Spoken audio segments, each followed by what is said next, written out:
Okay, I've been playing with this beta version of RapidComposer. 3.9b 11 is what it says at the top.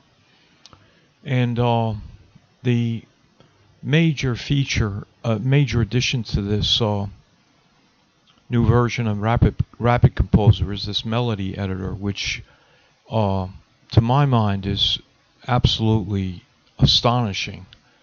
I've never seen anything like it. So let's dive into it. Uh, okay, what I've got set up here, I'm starting with the simplest of all uh, motives, they're called. Uh, but let's take a tour around, get ourselves oriented. So what we've got here is a one bar motive. Okay. Now you can navigate the bar by putting your mouse over this above the piano grid and just dragging up and down. So you can see that makes it a little bit easier to see. So we have a 1, there's no numbers for, you can see the grid is eighth notes, right? By the shading. 1, 2, 3, 4, 5, 6, 7, 8. So that's our grid, eighth note grid. And on the left here, we see we're in C major. So on the left, we see all the notes in the scale of C are white, and all the chromatic notes are black. You have some options with that, which you access with this gear here, and you right click, and you can see here there's 2 rows that apply to the keyboard. We can show names. Let's turn that off.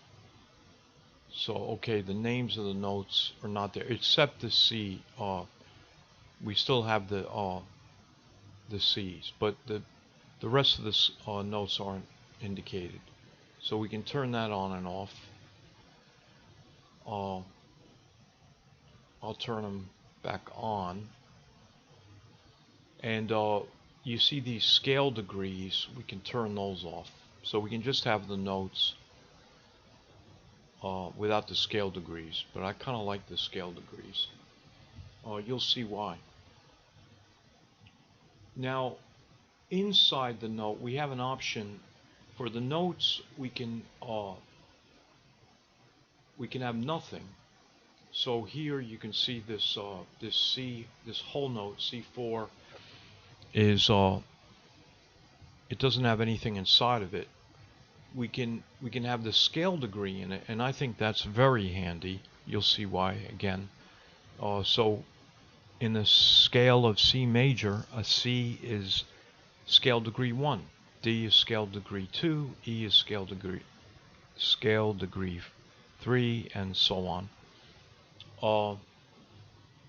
So we can have the scale degrees in the notes, or we can have the actual note itself. And you might prefer that. Certainly, you might prefer that. Okay. I like the scale degree for the purposes of this melody editor. I think you'll see why later.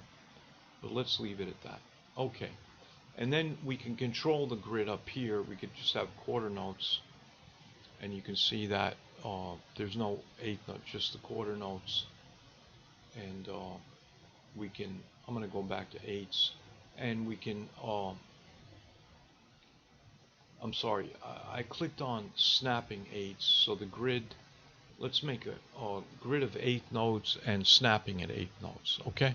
Alright, so there you have your basic piano roll options there. Okay, alright, so again we've got this melody has only got 1 bar in 4/4. We're in C major, and we can begin there. Now over here on the left you see actions, motive, rhythm, variation, reset, hold. Okay, the first thing we're going to get into is, it might seem a strange starting spot, but before we get into these motives and these rhythms, I think it's easier if we just take a look at the variation row, okay, and these variations. Let's get oriented with that. So we have a whole note in C, and if we click on this icon here, which is 3 lines, it looks like bullet points and 3 lines. We call that I'm going to call it the variation icon. We click on that. We have a choice of 5 different variations, and you can see them there: rhythm displacement, simplify, split long notes, connecting notes, and lead-in notes. So when I first looked at this, I said, well, what are those? All right, the best place to start for learning purposes is split long notes. Okay, now when I click that, notice that the C is split in half. Now we have, instead of 1 whole note C, we've got 2 half notes in C. Okay, so I'm going to click out of the box and show you something that is I think very unusual about this module. I've never seen it in any software, any music software, but it's part of the power of this melody editor. And here's how it works.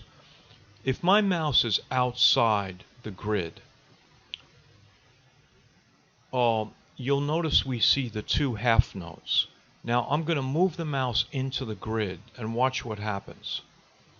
Okay, the first thing is that the whole note, or the 2 half notes, go back to the whole note. That's where we started. So essentially, the split note variation is temporarily disabled, and that is how this thing works. When you move the mouse into the piano roll grid, it automatically disables the variations, any variations that are applied to the notes in that grid. Okay, so we have, let's think about it. We've got notes in the grid, and then we've got variations applied to those notes in the grid. So there's 2 states. It's a toggle: variations on, variations off. And if we look over at the variation icon, again, the 3 lines with the bullet points, let's check out the colors on that. When variations are on, when the toggle is on, that icon is blue. That means variations on. Okay? Now, if I move the mouse into the grid area, it's going to turn them off temporarily. And notice that that icon up in the left-hand corner, top left corner, it turns red. That means, the red means variations off. Okay? All right. Now, whoa! Oh, sorry about that. That was one of my dogs. Now, okay, so mouse cursor outside the grid, variation on, variation icon blue. Mouse cursor inside the grid, variation off, and the variation icon is red to indicate it's off. Okay? All right. Now let's take a look at this variation, this split long notes variation, and so we get kind of a good feeling for that. So to turn the variation on, there's a radio button. We just click and check that, and it turns blue. It's on. And we can see if I turn it off, we have the whole note. I turn it on, we have the 2 half notes. So the variation is being applied to the whole note. And this, you see three numbers here, 1, and then another 1 in the middle, which is slightly brighter, and then 20. Now notice the 1 is brighter than the 20 and the 1. Okay, here's what's going on. The 1 and the 20 are simply the range of the variation. In other words, we can have a minimum of 1 and a maximum of 20. Okay, and you have this sliding blue bar. So we can't have 0. If we had 0, if we don't split it at all, it's basically like having it off. So that would be redundant. We don't need the 0 in the range. We just go from 1 to 20. So don't be thrown off by that, by this 1 on the left hand side. These, as I said, these are just bracketing the number in between, which indicates the number of splits. So right now we have 1 split. If I drag it to the right a little bit, we have 2 splits. And you can see now, the first split was to split the whole note into 2 halves. The second split takes the first half note and splits that. Okay? And then if we do 3, as you might have guessed, that's going to take the next half note and split that. So the splits, the simple formula is the number of notes will equal the split, the split note, which is 3 plus 1. If I change the splits to 6, 6 plus 1 is 7. I've got 7 notes, and if you can count them there, we've got 1 quarter note, and then 1, 2, 3, 4, 5, 6 eighth notes. 6 plus 1 is 7. So the formula works.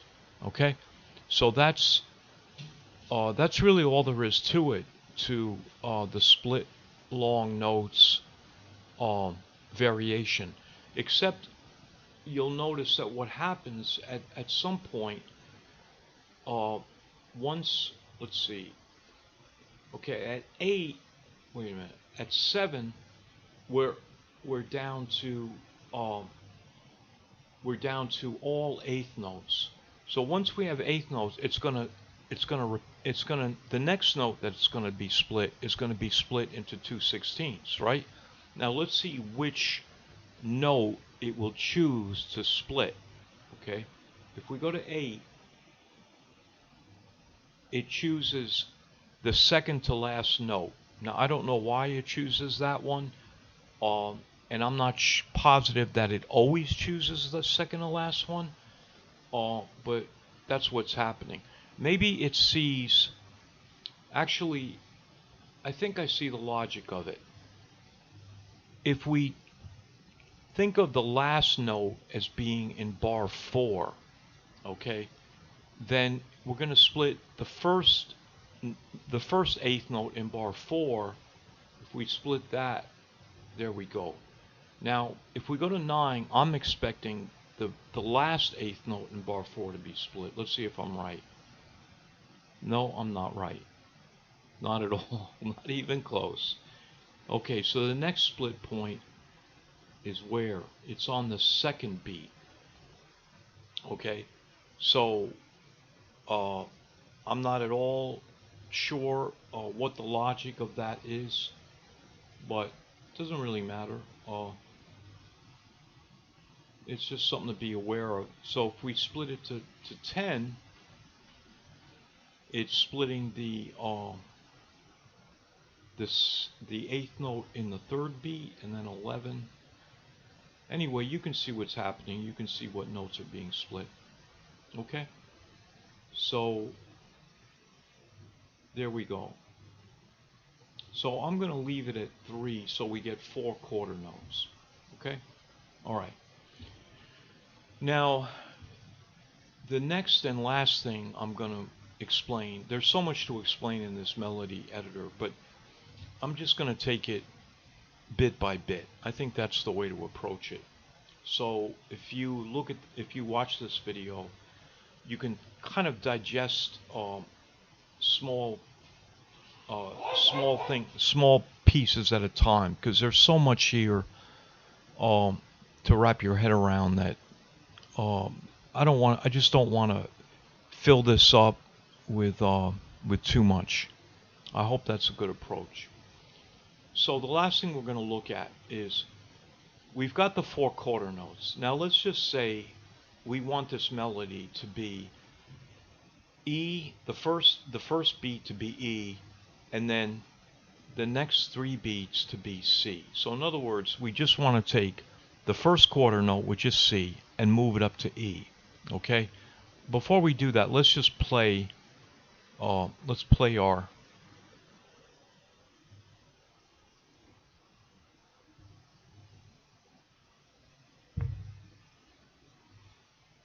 it's frozen up on me. It's not playing. Don't know why that is, but that's all right. Okay. So, and by the way, I have not found this to be buggy. So I don't know. I think I was fooling around with my audio settings, and that might have something to do with it. But don't let that make you shy away from this, because I haven't had any problem with it at all. The playing has been actually very, very good. Okay. So getting back, as I said, our goal here is to edit the first beat, the C, the quarter note C. Now, when I first started doing this, I thought, okay, I'll just bring the mouse down, and then I'm going, oh, I can't reach it. So what's going on here? I mean, how, yeah, it's splitting it up and everything, but I can't access that note. Well, that is how the program works, and there's a good reason for that. But the bottom line is that when you pull your mouse cursor into the grid, the piano grid, the variations are turned off. Therefore, I can't select the first quarter note because it's just simply not there. But what I can do is select the whole note, and I can split this just clicking on the first on beat 2, the beginning of beat 2. Now I've got my quarter note, and now I can just easily move it up to the E, and there we've got our edit.